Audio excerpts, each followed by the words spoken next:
영상 내용의 모든 소유권은 본 채널에 있음을 알려드립니다. 만약에 본 내용으로 불편하게 만들면 댓글로 쌀쌀하게 알려주세요. 저희가 잘 읽고 수정하겠습니다. 많이 양보 부탁드리고 감사하겠습니다. 아내의 두 번째 휴대폰. 그 잠긴 화면 앞에서 나는 무력했다. 억지로 열려고 시도할수록 비밀번호 오류 횟수만 늘어날 뿐이었다. 디지털의 벽에 막힌 나는 현실 세계에서 단서를 찾아야만 했다. 보이지 않는 균열의 실체를 잡기 위해 나는 일상이라는 무대 위에서 탐정이 되어야 했다. 나의 의심이 과민 반응이 아니라는 증거, 그것을 찾아야만 했다. 모든 것은 저녁 식탁에서 시작되었다. 나는 애써 아무렇지 않은 척하며 딸 유나에게 말을 걸었다. 그날따라 유난히 즐거워 보이는 아이의 얼굴에 나는 일말의 희망을 걸어보고 싶었는지도 모른다. 아빠, 오늘 새로 오신 문학 선생님 진짜 멋있어요. 이름은 최진욱 선생님인데 수업이 완전 영화 같아요.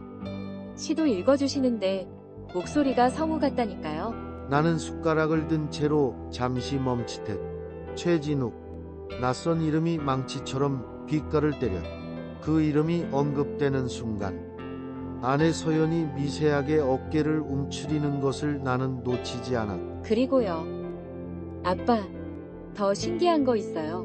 선생님이 저번에 엄마랑 상담하셨는데 엄마가 예전에 첼로 하셨던 거 아시고는 진짜 깜짝 놀라시는 거예요. 무슨 숨겨진 보물을 발견한 사람처럼요. 심장이 서늘하게 내려앉는 기분이었다. 나는 간신히 목소리를 쥐어짰다. 숨겨진 보물이라. 내 아내가 내 집안에서 다른 남자에게 발견되어야 할 보물이었단 말인가. 그러면서 그러셨어요. 어머님께서는 진정한 예술가의 영혼을 가지고 계시네요. 그저 평범한 학부모로 뵙기엔 너무 아까운 재능입니다. 그 열정을 다시 찾을 수 있도록 제가 꼭 돕겠습니다라고요, 엄마. 그날 얼굴 완전 빨개졌잖아요. 그치? 나는 아내를 바라보았다. 아내. 서연은 당황한 듯 유나의 말을 막으려 했지만 이미 늦었다. 그녀는 나를 보지 못하고 그저 헛기침만 하며 물을 마셨다. 그 모습이 내게는 자백처럼 보였다. 나는 일부러 더 밝게 웃으며 말했다. 여보, 당신의 그 대단한 예술가적 영혼에 대해선 금시초문인데 내가 너무 무심했나. 날카로운 가시가 돋친 농담이었다. 서연의 얼굴이 순간 굳었다가 억지 미소로 풀어졌다. 그녀의 손에서 젓가락이 미끄러져 작은 소리를 내며 식탁에 떨어졌다. 예술가의 영혼, 열정을 되찾도록 돕겠다. 낯선 남자가, 그것도 아이의 선생이라는 자가 내 아내에게 한 말이었다. 그날 밤 나는 서재를 정리하다 우연히 소파 위에 놓인 서연의 핸드백을 발견했다. 내가 사준 적 없는 낯선 명품 브랜드의 가방이었다. 언제부터 아내의 취향이 이렇게 바뀌었던가. 평소라면 거들떠보지도 않았을 아내의 소지품. 하지만 그날은 달랐다. 나는 망설였다. 12년의 결혼 생활과 신뢰, 그 모든 것을 내 손으로 더럽히는 기분이었다. 하지만 판도라의 상자는 이미 열렸다. 남편으로서의 믿음과 배신당하고 있을지 모른다는 한 남자의 불안감 사이에서 갈등했다. 결국 나는 가방을 열었다. 그리고 그 안에서 나는 첫 번째 구체적인 증거를 발견했다. 반듯하게 접힌 영수증 한 장. 서초동 예술의 전당 근처에 있는 최고급 악기점에서 발급된 것이었다. 품목은 이탈리아제 수제 첼로대여 3개월, 금액은 내 한 달 용돈을 훌쩍 넘는 평범한 주부가 감당하기 힘든 액수였다. 나는 아내가 결혼과 동시에 자신의 첼로를 팔던 날을 기억했다. 이제 내 손은 당신 셔츠를 다리고 우리 아이 손을 잡아주는 손이야 라며 눈물을 글썽이던 그녀의 모습이 아직도 선명했다. 음악은 완전히 그만뒀다던 아내였다. 그런데 왜? 무엇 때문에? 나 몰래 다시 첼로를, 그것도 이렇게 비싼 악기를 빌렸단 말인가? 최진욱, 그 남자와 관련이 있는 것일까? 의심의 씨앗은 아이의 순진한 말 한마디와 차가운 영수증 한 장을 자양분 삼아 내 마음속에서 맹렬하게 자라나기 시작했다. 나는 그때부터 아내의 모든 것을 의식하기 시작했다. 친구들을 만나고 온다던 날이면 그녀의 옷깃에서 평소와는 다른 낯설고 관능적인 향수 냄새가 났다. 내가 알던 그녀의 향기가 아니었다. 피곤에 절어 있어야 할 그녀의 눈은 오히려 무언가에 대한 기대로 반짝이고 있었다. 그것은 가족을 향한 따뜻한 반짝임이 아니었다. 비밀을 가진 자만이 가질 수 있는 은밀하고 서늘한 활기였다. 나는 몇 번이고 그녀를 떠보았다. 요즘 좋은 일 있어? 얼굴이 폈네? 그녀는 그저 웃으며 그냥 애들 학원 일도 익숙해지고 하니까 좀 여유가 생겨서 그런가 봐 라고 둘러댔다. 하지만 그녀의 시선은 늘 내 눈을 미묘하게 비껴갔다. 거짓말을 할 때의 미세한 떨림이 12년을 함께 산 내게는 보였다. 나는 이제 더 이상 무시할 수 없었다. 이것은 나의 과민 반응이 아니었다. 내 가정에, 내 아내에게 무언가 거대한 변화가 일어나고 있었다. 나는 조용한 사냥꾼처럼 아내의 뒤를 밟기 시작했다. 그녀의 통화 목록, 메시지, 모든 것을 확인하고 싶었지만 비밀번호에 막힌 두 번째 휴대폰은 여전히 요새처럼 굳건했다. 나는 어둠 속에서 오직 감각에만 의지한 채 다음 증거가 나타나기만을 기다려야 했다. 그리고 그 기다림은 그리 길지 않았다. 늦은 밤 나는 아이들 방을 둘러보고 침실로 돌아왔다. 서연은 이미 잠든 듯 고른 숨을 내쉬고 있었다. 여의도 증권가의 치열한 하루를 보낸 나의 피로와 아내에 대한 의심으로 인한 정신적 소모가 뒤엉켜 잠을 이룰 수 없었다.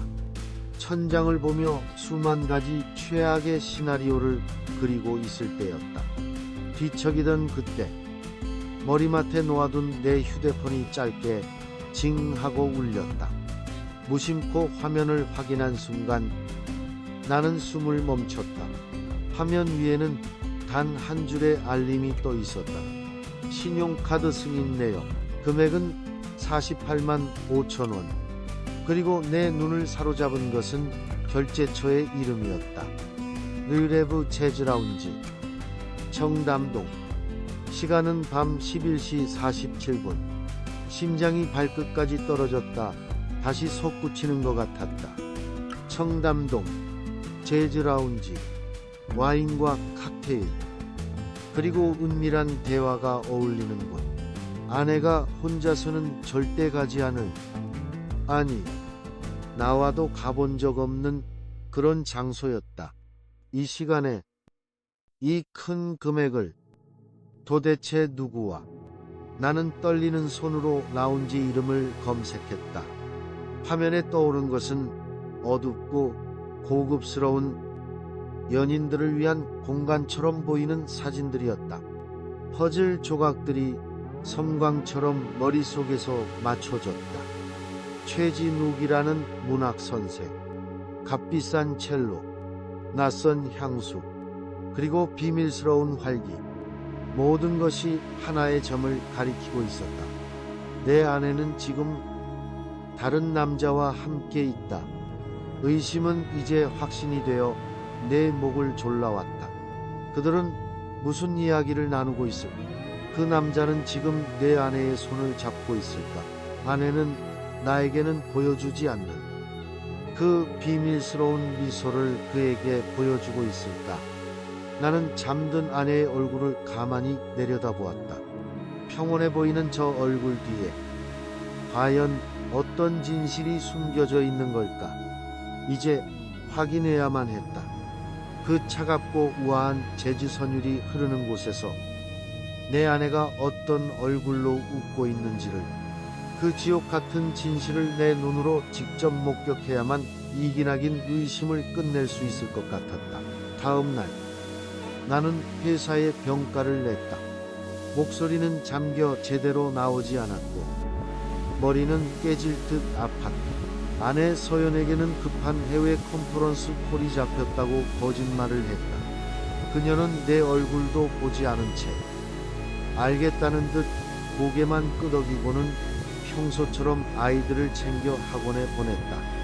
그녀의 무관심이 비수처럼 밝혔다. 그녀가 나가자마자 나는 어제 밤새도록 검색했던 청담동의 그제즈 라운지 르랩으로 향했다. 심장이 차갑게 식어가는 기분이었다.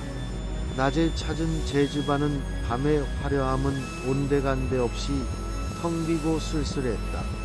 나는 지배인으로 보이는 남자에게 다가가 두툼한 돈 봉투를 눈앞에 흔들며 어젯밤 CCTV를 볼 수 있겠냐고 물었다.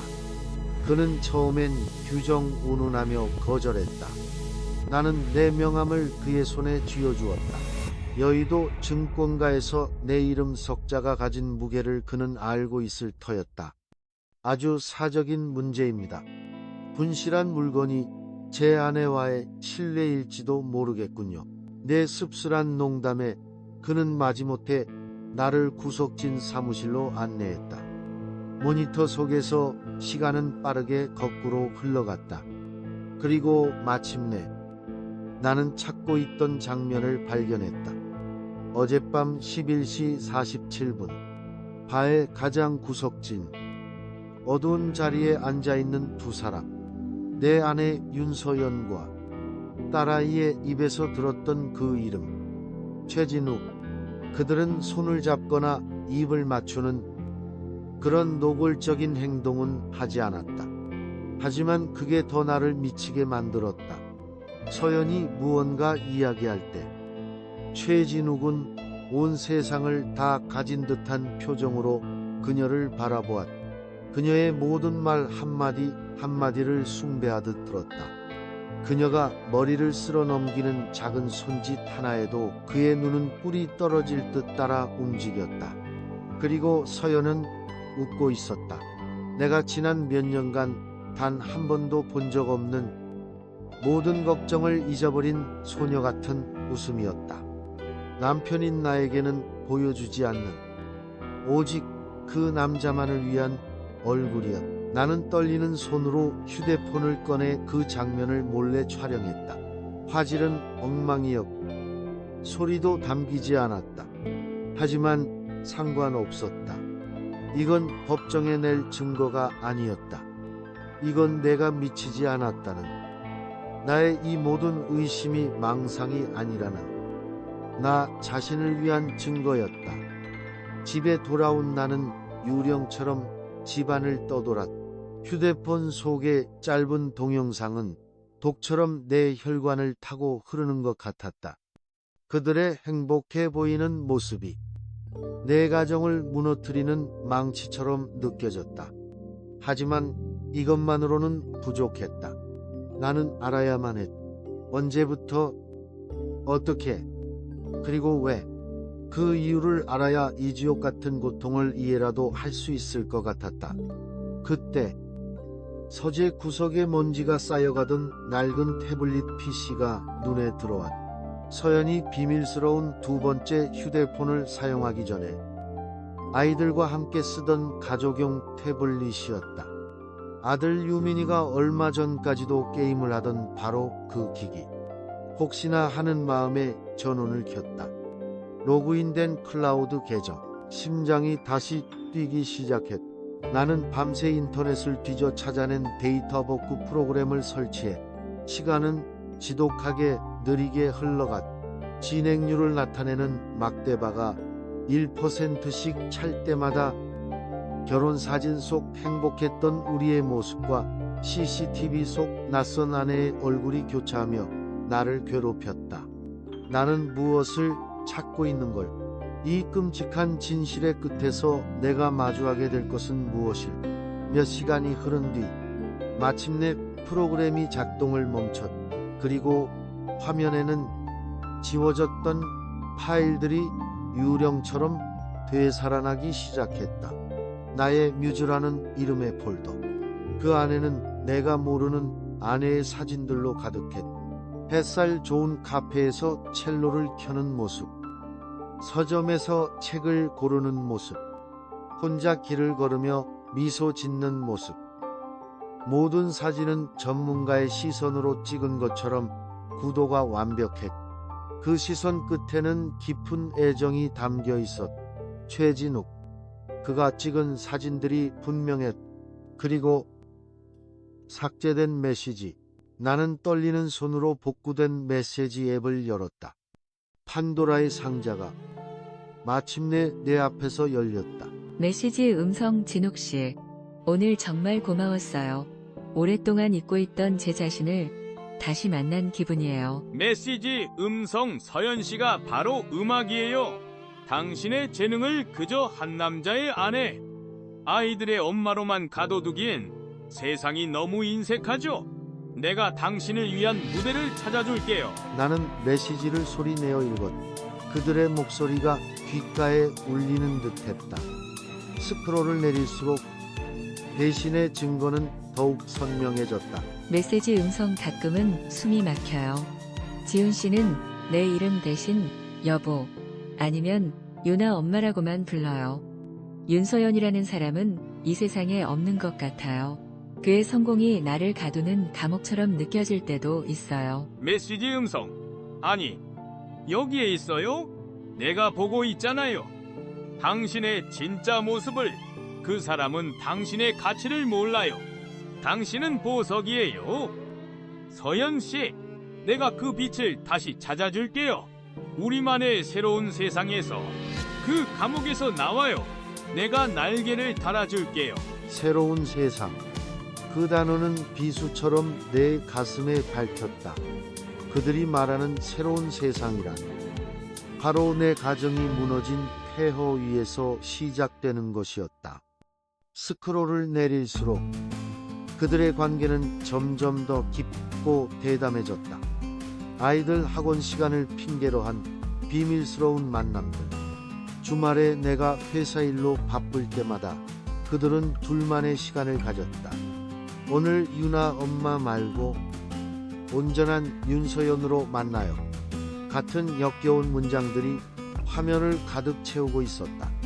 모든 것이 치밀한 계획 아래 이루어지고 있었다. 나는 마지막으로 복구된 메시지를 열었다. 바로 어제 내가 진실의 아주 작은 파편만을 손에 쥐고 고통스러워하던 그 시간에 그들이 나눈 대화였다. 메시지 음성. 이번 주말 학원 연주회에서 그게 우리 둘의 진짜 시작이 될 거야. 당신을 위한 무대 내가 다 준비해뒀어. 당신은 그냥 빛나기만 하면 돼. 그 사람의 세상에서 나와 나의 세상으로 와요. 나는 태블릿을 바닥에 떨어뜨렸다. 액정이 거미줄처럼 갈라졌다. 시작. 그들의 새로운 시작. 그것은 곧 나와 내 아이들의 끝을 의미했다. 학원 연주회는 더 이상 아이들을 위한 행사가 아니었다. 그것은 내 아내가 다른 남자와 함께 공개적으로 나를 버리고 그들의 새로운 세상으로 떠나겠다는 선전포고였다. 모든 증거는 이제 내 손안에 있었다. 분노가 슬픔을 집어삼켰다. 나는 더 이상 어둠 속에서 불안에 떠는 피해자가 아니었다. 이제 내가 심판의 무대를 준비할 차례였다. 그들이 꿈꾸는 가장 빛나는 무대를 가장 끔찍한 지옥으로 만들어줄 시간이었다.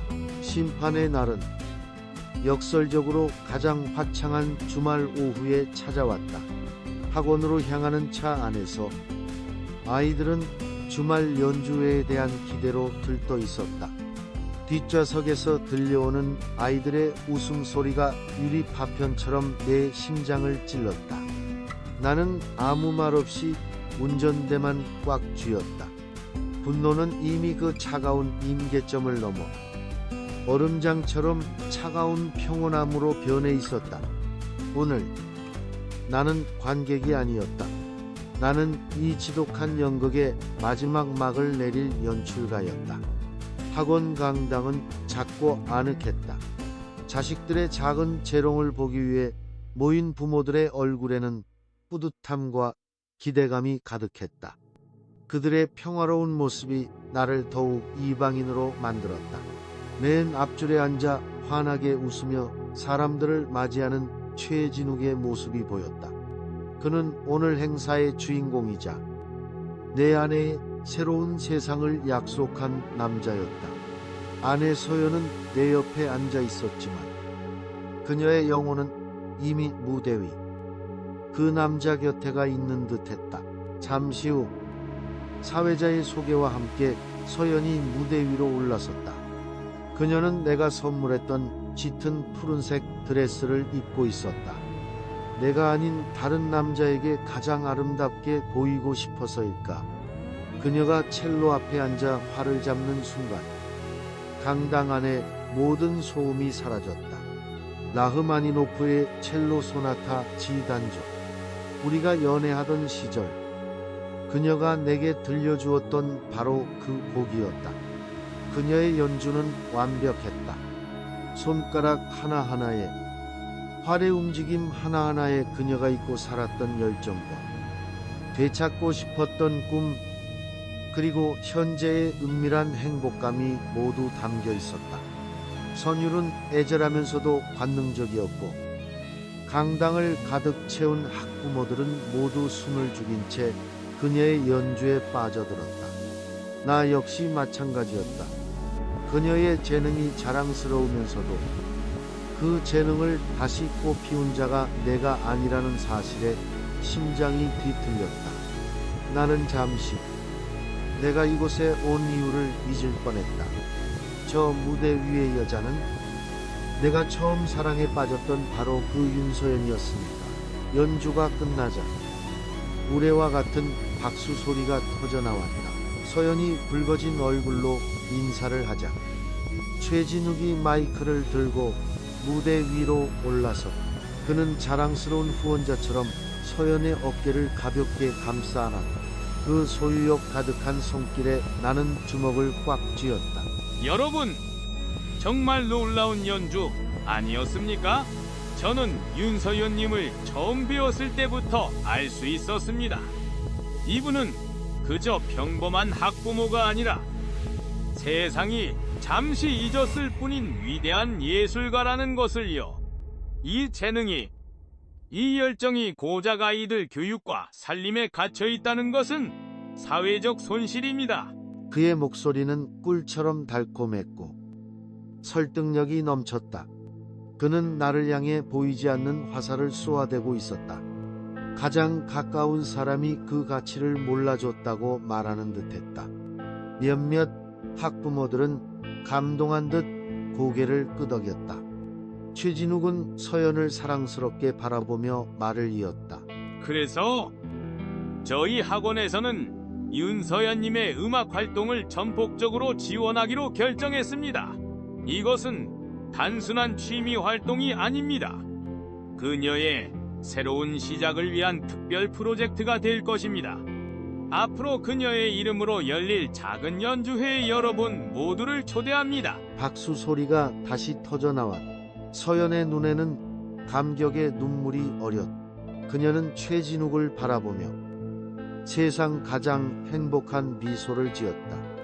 그들의 새로운 세상, 그들의 새로운 시작이 바로 지금 이곳에서 내 아이들과 내 앞에서 선포되고 있었다. 최진욱이 의기양양하게 물었다. 자, 혹시 질문 있으신 학부모님 계신가요? 바로 그 순간이었다. 나는 천천히 자리에서 일어났다. 모든 시선이 내게로 쏠렸다. 나는 주머니에서 내 휴대폰과 작은 어댑터를 꺼내들고 무대를 향해 천천히 걸어나갔다. 강당의 스피커를 통해 내 구둣발 소리가 또렷하게 울렸다. 서연의 얼굴에서 미소가 사라지고 의아한 표정이 떠올랐다. 최진욱의 얼굴에 잠시 당황한 기색이 스쳤다. 아, 한재훈 아버님, 혹시 하실 말씀이라도. 나는 그를 지나쳐 강당의 프로젝터로 향했다. 나는 마이크 없이, 하지만 모두가 들을 수 있는 차갑고 낮은 목소리로 말했다. 저도 특별한 프로젝트를 하나 공유하고 싶었어요. 나는 내 휴대폰을 프로젝터에 연결했다. 잠시 후 무대 뒤편의 거대한 스크린에 영상이 나타났다. 소리는 없었다.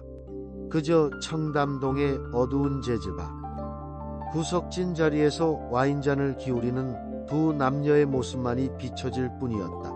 웃고 속삭이고 서로를 깊이 응시하는 내 아내 윤서연과 그녀의 새로운 시작을 약속한 남자 최진욱. 영상 속에서 최진욱이 부드럽게 손을 뻗어 서연의 뺨에 흐른 머리카락을 귀 뒤로 넘겨주었다. 서연은 그 손길을 피하지 않고 오히려 고양이처럼 편안하게 그 순간을 즐기고 있었다. 강당 안의 모든 소리가 증발했다. 박수 소리도, 웅성거림도, 음악의 여운도 모두 사라졌다. 오직 얼어붙은 침묵만이 남았다. 무대 위의 서연은 첼로를 든 채 그대로 굳어버렸다. 그녀의 얼굴에서 핏기가 사라지고 손에 들고 있던 활이 바닥으로 툭 떨어지는 소리가 강당 전체에 울렸다. 최진욱은 웃고 있던 입을 다물지 못한 채 스크린과 나를 번갈아 보며 할 말을 잃었다. 그의 자신감 넘치던 얼굴은 하얗게 질려 있었다. 객석의 학부모들은 처음에는 어리둥절한 표정으로, 이내 경악과 혐오가 뒤섞인 표정으로 스크린과 무대 위의 두 사람, 그리고 나를 바라보았다. 한쪽에서 어머, 저 여자 유나 엄마 아니야. 옆에는 문학선생 최진욱 하는 속삭임이 들려왔다. 몇몇은 이미 자신의 휴대폰을 꺼내 이 추악한 스캔들을 녹화하기 시작했다. 그들의 수군거림이 독처럼 강당에 퍼져나갔다. 그때 내 옆자리에 앉아있던 딸 유나의 작은 울음소리가 침묵을 깼다. 아빠, 이게 뭐예요? 엄마가 왜 저 아저씨랑 웃고 있어? 아빠랑 있을 땐 저렇게 안 웃잖아. 아이의 목소리는 칼이 되어 내 심장을 찔렀다. 내가 지금 무슨 짓을 하고 있는 것인가? 나의 완벽한 복수는 내 아이에게 지울 수 없는 상처를 주고 있었다. 그 순간 차가웠던 분노의 얼음이 녹아내리며 뜨거운 후회가 밀려왔다. 하지만 이미 늦었다. 나는 천천히 휴대폰 연결을 해제했다. 스크린이 꺼지고 무대는 다시 어두워졌다. 나는 무대 위에서 석고상처럼 굳어있는 아내를, 내 아내였던 여자를 똑바로 쳐다보았다. 그리고 얼음처럼 차가운 목소리로 이 연극의 마지막 대사를 읊었다. 집에 가서 얘기하자. 차 안의 침묵은 강당의 그것보다 무거웠다. 백미러로 보이는 아이들은 서로를 부둥켜 안은 채 소리 없이 울고 있었다. 그 모습을 외면한 채 나는 앞만 보고 운전했다. 화려한 강남의 밤거리가 마치 다른 행성의 풍경처럼 낯설게 느껴졌다. 집으로 가는 길이 그렇게 길게 느껴진 적은 없었다. 마침내 아파트 지하 주차장에 차를 세우자 나는 엔진을 끄고 처음으로 입을 열었다. 목소리는 쇠소리처럼 거칠었다. 왜? 단 한마디였다. 분노도 원망도 담기지 않은 그저 텅 빈 질문이었다.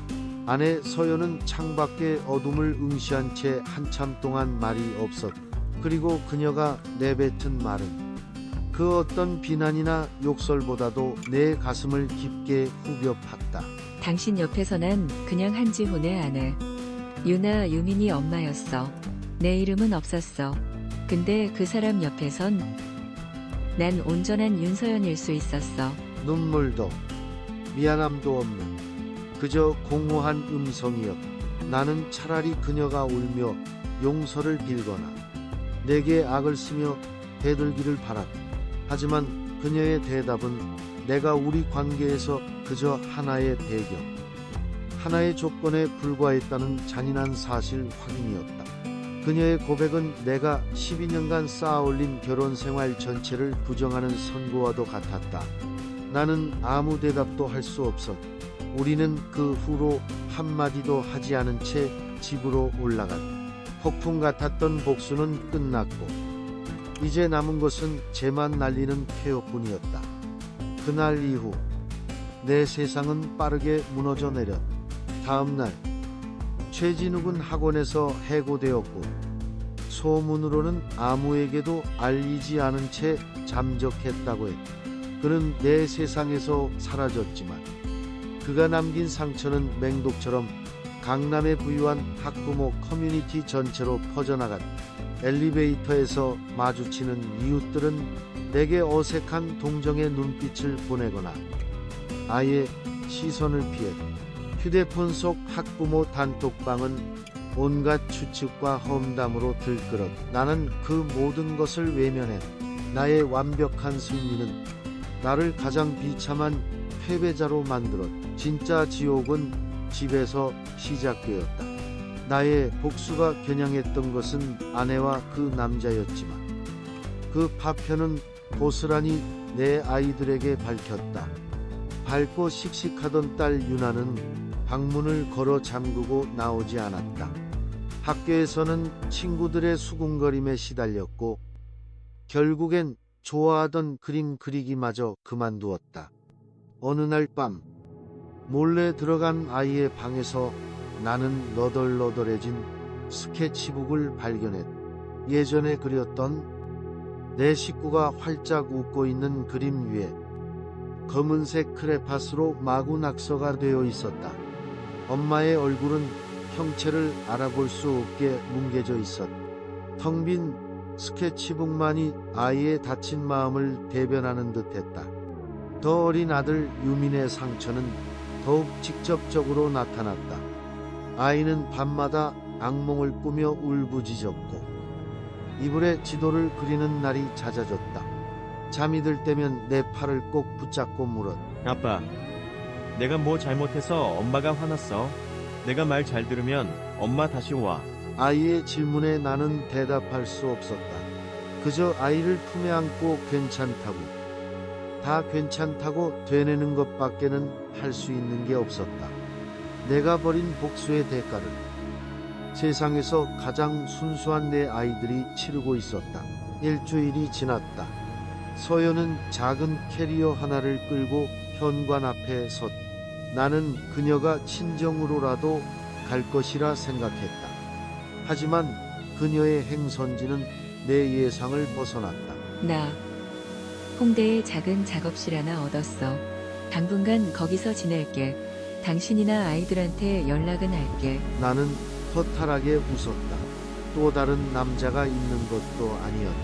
그녀는 그저 온전한 윤서연을 찾겠다며 이 모든 잿더미를 내게 남겨두고 떠났다. 그녀가 떠난 집은 거대하고 텅 빈 동굴 같았다. 회사에서의 내 평판도 곤두박질 쳤다.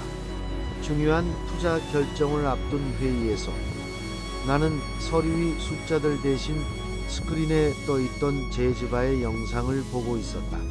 결국 잘못된 판단으로 회사에 막대한 손실을 입혔고 팀장에서 해임되었다.